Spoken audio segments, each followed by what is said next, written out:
மகனே அந்திரியா நீ பா என் சொந்த அம்மா கூட மிரியம் நடனத்துல நம்ம கூட சேர்ந்துக்குவாங்க போல. திராட்சை ரசம் தீந்துடுச்சா? ஆனா இது முதல் நாள் தான். ஆமா, எல்லாம் காலி ஆயிடுச்சு. ஒரு சொட்டு கூட மீதி இல்ல. இதை ஏன் என்கிட்ட சொல்றீங்க? திருமண கொண்டாட்டத்தை இப்படி முடிக்க முடியாது. அஷர் குடும்பம் வெட்கப்பட வேண்டியதா இருக்கும். அவர் என்ன சொன்னாரோ அதுபடி செய்யுங்க. விளிம்பு வரைக்கும் ஜாடிகள்ல தண்ணீரை நிரப்புங்க. தண்ணியை நிரப்ப ஆரம்பிங்க. எல்லாம் நிரம்பியாச்சு. எல்லாரும் கொஞ்சம் வெளியே போங்க.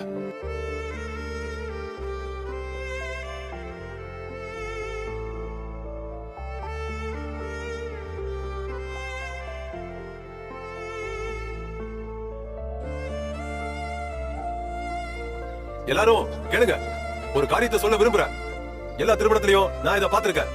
சிறந்த திராட்சை ரசம் முதல்ல பரிமாறப்படும். அப்புறம் விருந்துல மக்கள் நன்றாக குடித்த பின் அவங்க மலிவான ரசத்தை கொடுப்பாங்க. அந்த சமயத்துல யாரும் கண்டுக்க மாட்டாங்க. நான் சொன்னது சரிதானே? ஆனா நீங்க இப்ப பரிமாறின இந்த ரசம் ரொம்ப பிரமாதமா இருந்துச்சு தெரியுமா?